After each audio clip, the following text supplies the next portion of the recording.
कार्यक्रम के प्रायोजक हैं कमला पसंद, स्वाद में हमेशा 2 कदम आगे।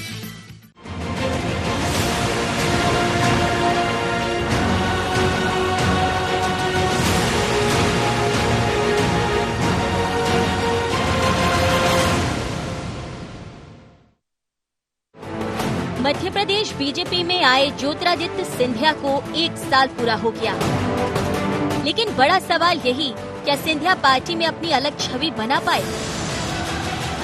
या सिंधिया संघ और बीजेपी की कार्यशैली में रचते बसते हुए धैर्य के साथ कदम बढ़ा रहे हैं। ये बात सच है कि आज उन्हीं के कारण प्रदेश में बीजेपी की सरकार है और उन्होंने अपने विधायकों को भी पुनर्स्थापित कराकर पार्टी के भीतर और बाहर अपनी अलग मौजूदगी का मैसेज देने में कामयाबी पाई है। लेकिन राज्यसभा सदस्य बनने के बाद कोई बड़ी जिम्मेदारी नहीं मिलना क्या उनके धैर्य और संयम का 1 साल है?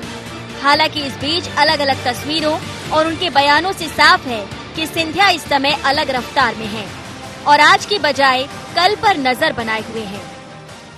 मैं भारतीय जनता पार्टी का कार्यकर्ता हूं और उसी पृष्ठभूमि के साथ मैंने 1 साल काम किया है और जिंदगी भर में काम करता रहूंगा। ज्योतिरादित्य सिंधिया जी को बहुत बधाई दूंगा। निश्चित रूप से उन्होंने विचार के पोषण के लिए काम किया है।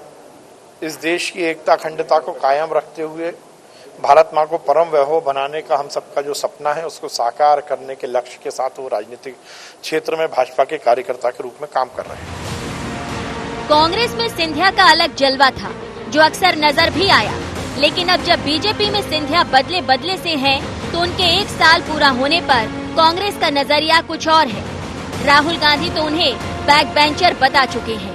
वैचारिक रूप से सिंधिया जी का भारतीय जनता पार्टी हजम नहीं कर पाएगी और परंपरागत तरीके से माने सिंधिया परिवार जो है इनके पक्ष की लड़ाई लड़ते रहे हैं, बीजेपी की उस विचारधारा से लड़ाई लड़ते रहे हैं, तो उस विचारधारा में हमें लगता है कि इनका तालमेल होगा नहीं और उनको निश्चित रूप से पछताना पड़ेगा। जो स्वाभिमान सम्मान और हैसियत कांग्रेस में सिंधिया जी की थी वो निश्चित रूप से भारतीय जनता पार्टी में कभी नहीं होगी। जब सिंधिया जी कांग्रेस में थे तब कहाँ गए थे? केवल ज्योतिरादित्य जी के साथ अन्याय नहीं हुआ, कांग्रेस ने तो स्वर्गीय कैलाशवासी माधवराव जी सिंधिया के साथ भी अन्याय किया। उनको कभी मध्य प्रदेश का मुख्यमंत्री नहीं बनने दिया। बाहर चले गए तो इशारे से बुला रहे हैं। और राहुल बाबा तब क्या हो गया था जब आपके साथ थे, लेकिन मैंने कहा उनकी ट्यूबलाइट देर से जलती है। कांग्रेस और बीजेपी दोनों पार्टियों की कार्यशैली अलग है। बीजेपी में संगठन सर्वोपरि है और शायद ज्योतिरादित्य सिंधिया इस बात को समझ गए हैं। लेकिन सवाल यही कि सिंधिया का बीजेपी में 1 साल कैसा रहा और धैर्य की परीक्षा कब तक? Bureau report IND 24।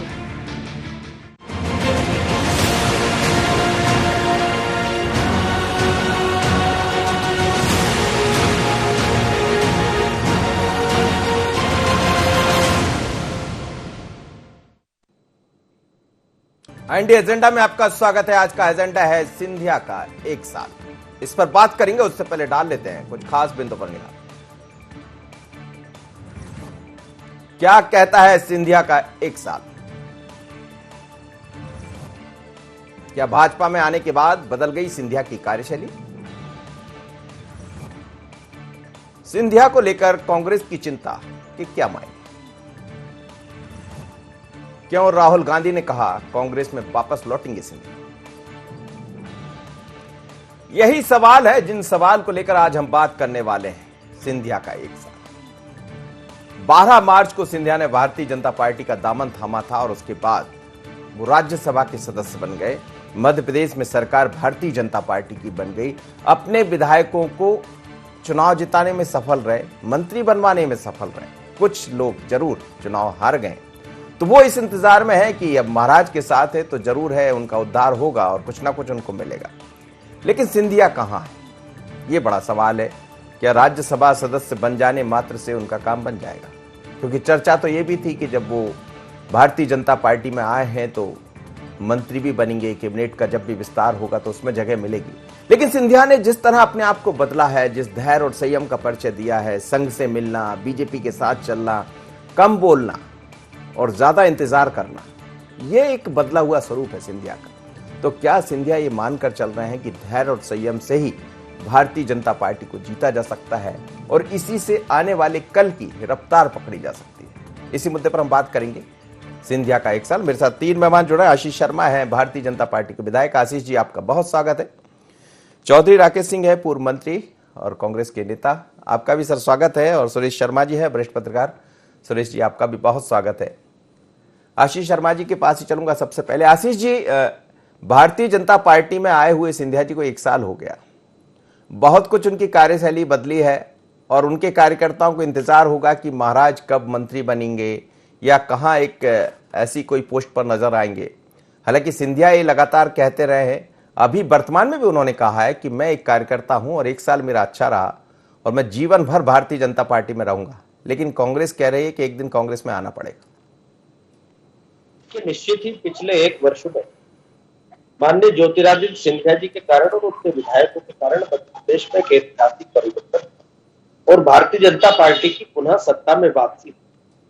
Scindia ji बिना किसी शर्त के भारतीय जनता पार्टी में आए और अब वो भारतीय जनता पार्टी के एक आम कार्यकर्ता के रूप में, जैसे कि उन्होंने भावना व्यक्त की है, लगातार काम कर रहे हैं। भारतीय जनता पार्टी को करीब से समझ रहे हैं। भारतीय जनता पार्टी ने उनको अपनाया है और उन्होंने भारतीय जनता पार्टी को अपनाया है। छोटे छोटे स्तर के कार्यकर्ता तक वो लगातार मध्य प्रदेश में पहुंच रहे हैं, भारतीय जनता पार्टी के विभिन्न कार्यक्रमों में शामिल हो रहे हैं। और इसलिए मैं ये कह सकता हूं कि जिस तरह से भारतीय जनता पार्टी की मध्य प्रदेश की राजनीति में माननीय ज्योतिरादित्य सिंधिया जी स्थापित हुए हैं, इसके आने वाले समय में और कई सकारात्मक परिवर्तन मध्य प्रदेश की राजनीति में हमको देखने के लिए मिलेंगे। जहां तक बात है सिंधिया जी की क्या भूमिका पार्टी में होगी, यह तय करने का अधिकार भारतीय जनता पार्टी के शीर्ष नेतृत्व को है।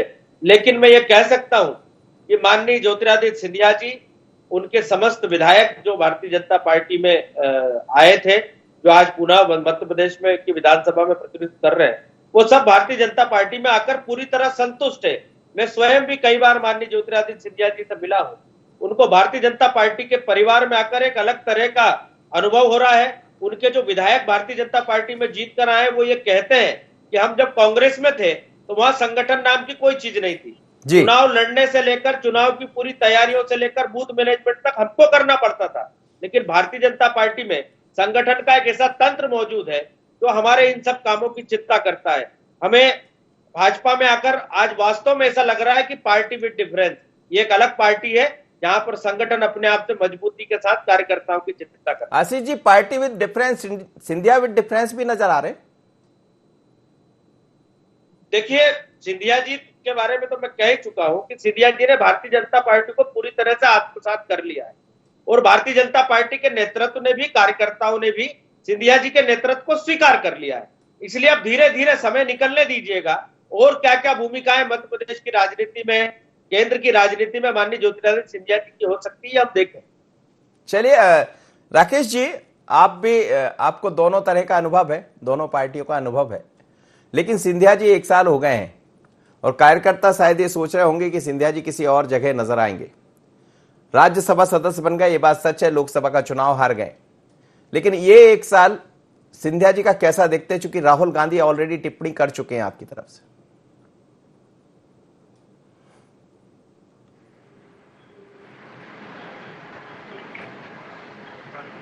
फोनों के लिए भी जी जी बोलिएगा। फोनों के लिए जो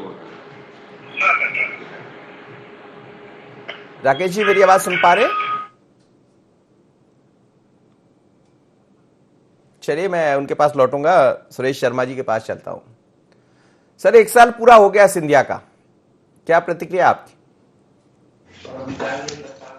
नहीं, मैं सिंधिया जी के जो कार्य पद्धति है उसके बदलाव को मैं भारतीय जनता पार्टी के अनुकूल समझ रहा हूं और मैंने ये महसूस किया है कि जो भी व्यक्ति भारतीय जनता पार्टी में आता है और यदि संघ के विचार और भारतीय जनता पार्टी की कार्यकर्ता बनने की कार्य पद्धति को यदि समझ लेता है तो वो स्थायित्व की ओर चला जाता है और स्थायी नेता।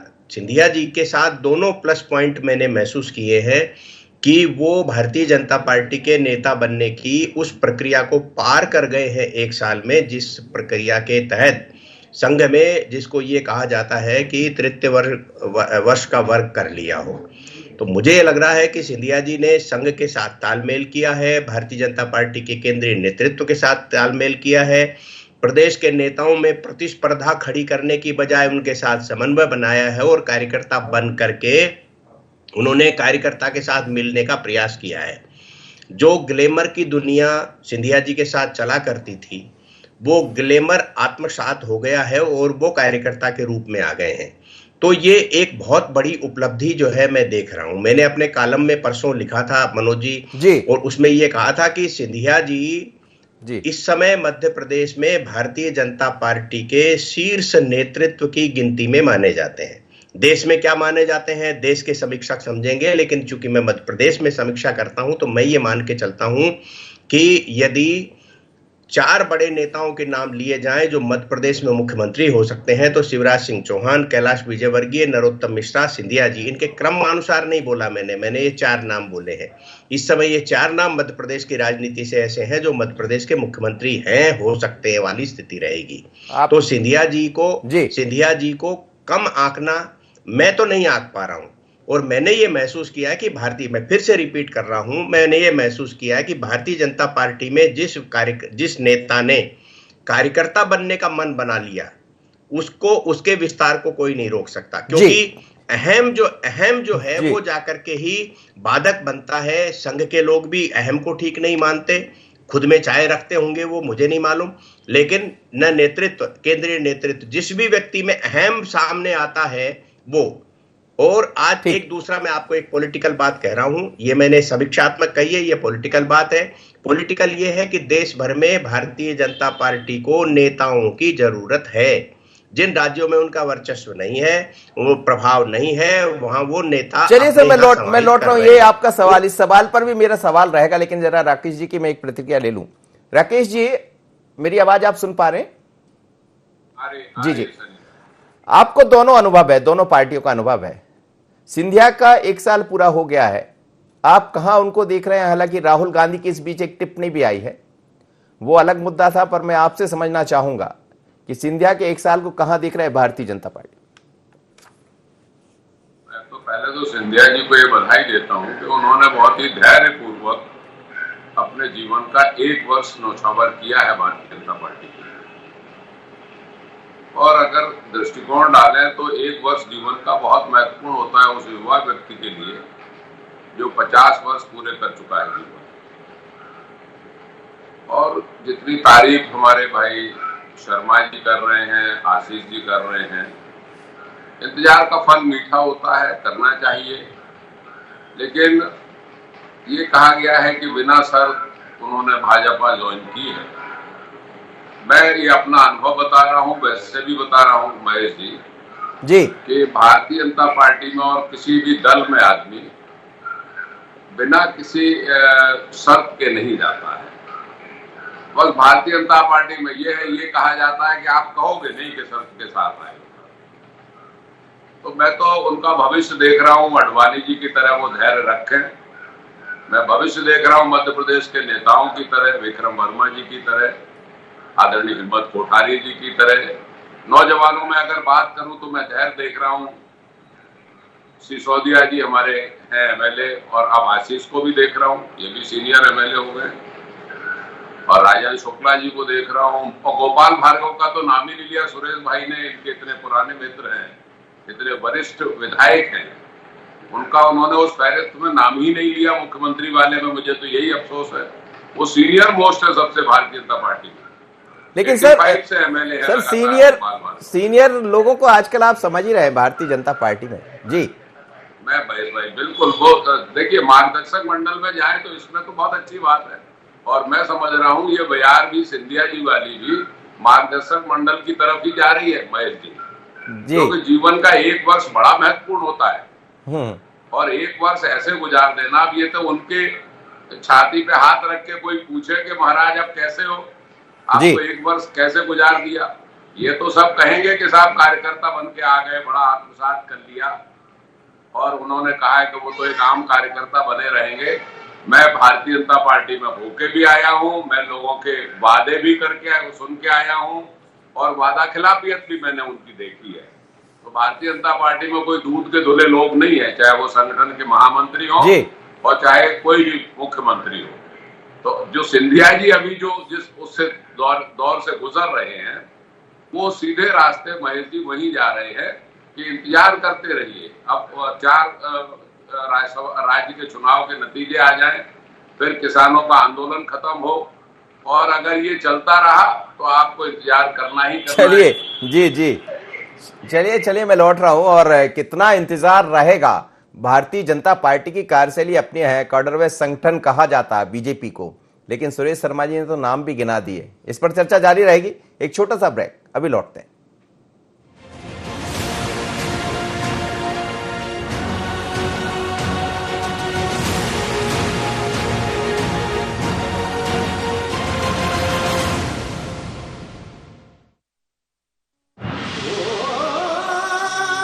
कोई खास है, कोई बात है, कमला पसंद। जीते दुनिया हर बाजी जीते, हर अदा में शाही अंदाज है। कमला पसंद पान मसाला, शाही स्वाद, शाही अंदाज, स्वाद में हमेशा 2 कदम आगे।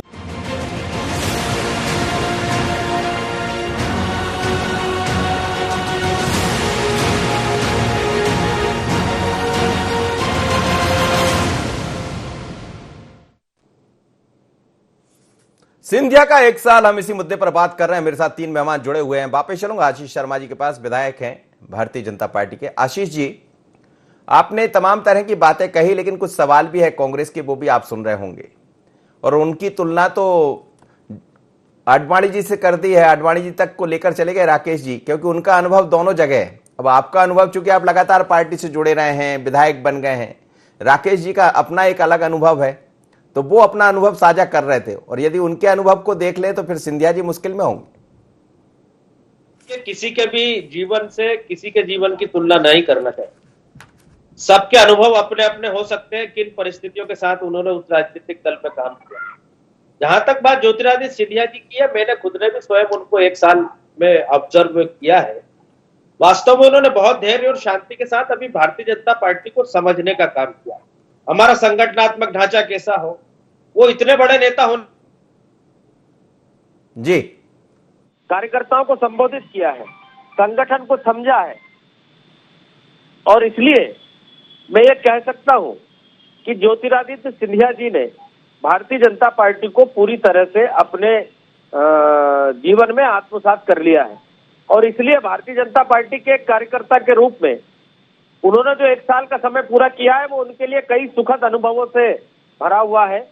जहां तक बात है राजनीति में कब कौन सा किस जगह पर नेतृत्व करेगा, किसको क्या जिम्मेदारी मिलेगी, ये भारतीय जनता पार्टी संगठन को तय करने का अधिकार है।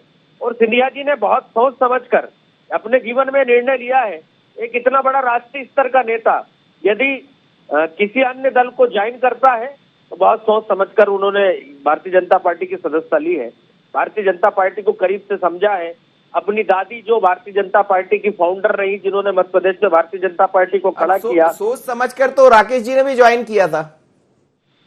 अब राकेश जी के साथ क्या हुआ इस बारे में मैं ज्यादा कुछ नहीं कह सकता, लेकिन भारतीय जनता पार्टी छोटे से छोटे कार्यकर्ता का ध्यान रखती है, बशर्ते वहां आप कार्यकर्ता भाव के साथ काम करें।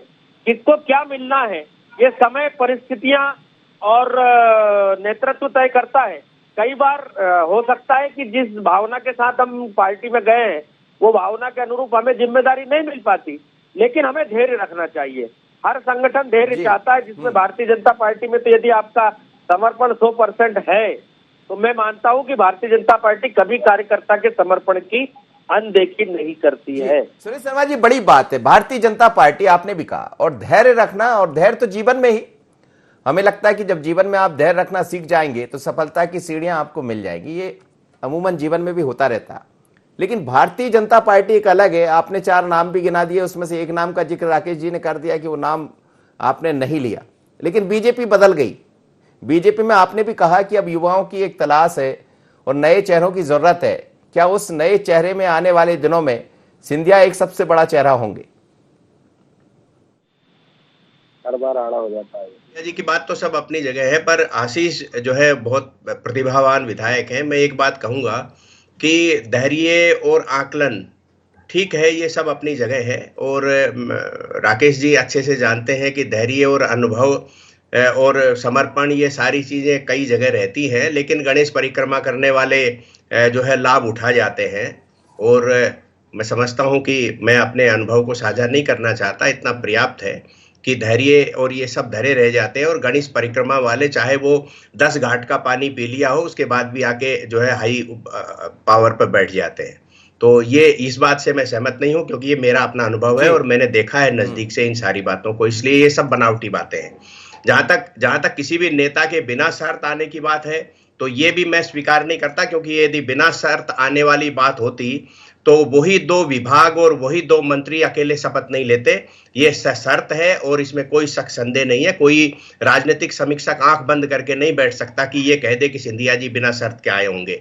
तो ये दूसरी बात है। तीसरी बात है, राकेश जी की एक बात चूंकि मेरे बहुत आदरणीय हैं, मैं उनसे उम्र में जरूर बड़ा हूं, लेकिन वो बाकी सब चीजों में मुझसे बड़े हैं।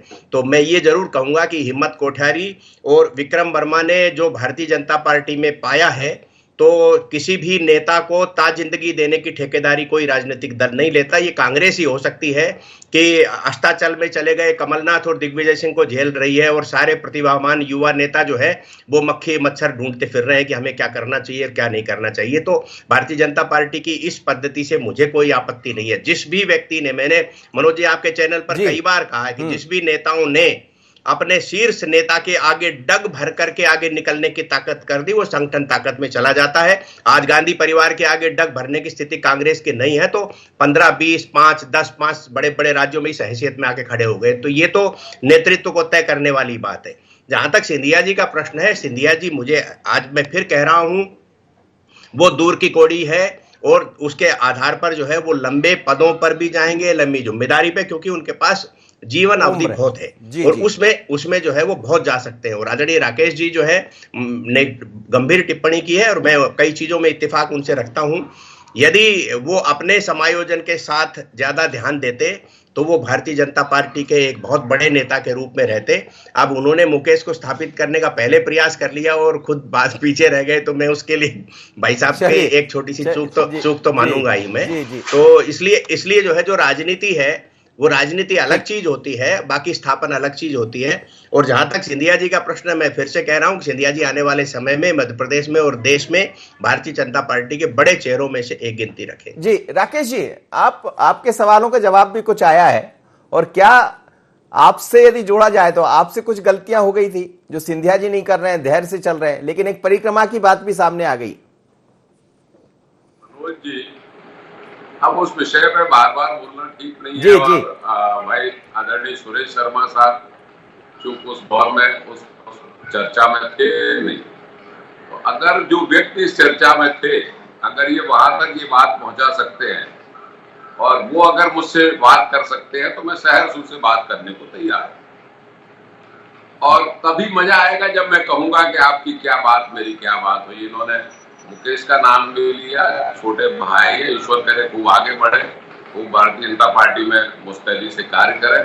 लेकिन मैं स्वतंत्र रूप से कांग्रेस के साथ हूं और मेरी विचारधारा सोशलिस्ट विचारधारा है। और मैं ये मानता हूं कि मेरे जीवन के 6 वर्ष बहुत ही गैर लोकतांत्रिक संगठन में गए, जिसका नाम भारतीय जनता पार्टी था।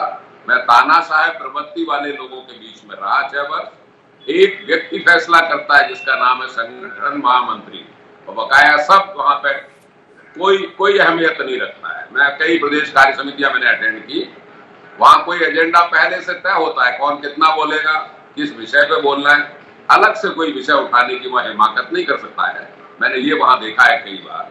तो ये कह देना कि 6 वर्ष मेरे तो ये तो अच्छा भी होगा राकेश जी, कुछ जगह कांग्रेस में यही दिक्कत होती कि जहां जो विषय बोलना चाहिए उस विषय पर बात नहीं होती और विषय से अलग हो जाते हैं, ये भी दिखाई दिया है। जी मनोज जी, बिल्कुल। वो राजनीतिक दल में कमजोर मानता हूँ जिसमें कार्य समिति के सदस्यों को, कार्यकर्ता को बोलने का मौका नहीं दिया जाए। अगर हम अभिव्यक्ति नहीं लेंगे, निर्णय आप कुछ भी करिए, लेकिन हमें अभिव्यक्ति तो सबकी लेना पड़ेगी। एक एक कार्यकर्ता की बात सुनना पड़ेगी अगर वो कुछ बोलना चाहता है। मुझे अच्छी तरह याद है जब वहां पर रीवा में बैठक हो रही थी और जय सिंह कुशवाहा जी ग्वालियर के आरक्षण पे बोलना चाहते थे, उन्होंने माइक पे शुरू किया मनोज जी बोलना, वैसे ही सारे लोगों ने उनको रोक दिया, बोले नहीं इस विषय में तो सब हो गया है, पहले ही निर्णय हो चुका है, आप इस पर नहीं बोल सकते। तो मैंने तो देखा है जय सिंह जैसे वरिष्ठ आदमी को कार्य समिति में बोलने से रोक दिया था, तो वहां कोई स्वतंत्रता नहीं है, वहां तय है पहले से। लेकिन राकेश जी, क्या ये एक सवाल है, राहुल गांधी की जिस तरह टिप्पणी आई थी, तो क्या कहीं कांग्रेस में भी जरूरत महसूस हो रही है, या उनका एक जो दोस्त का दर्द था वो झलक पड़ा था?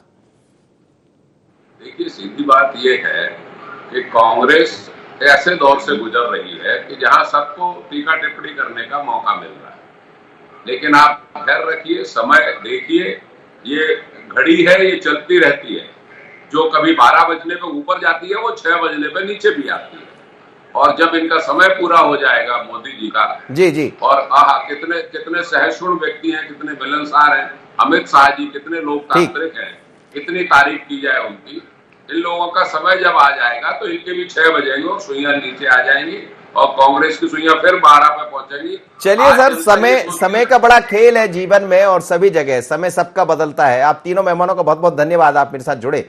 लेकिन समय बड़ा बलवान होता है, समय किसको कहां कब ले जाए कोई भरोसा नहीं होता। क्या हमने आपने कभी सोचा था कि जिस पार्टी का चमकता हुआ चेहरा 2018 में दिखाई दे रहा था, वो थोड़े ही दिन बाद भारतीय जनता पार्टी में अपने समर्थकों के साथ चला जाएगा, चुनाव जिता देगा, मंत्री बनवा देगा? क्या बीजेपी में यह भी संभव था कि जो लोग जीत कर आ जाए और अपनी शर्त के आधार पर मंत्री बनवा दे? लेकिन यह हुआ है, ज्योतिरादित्य सिंधिया ने किया है।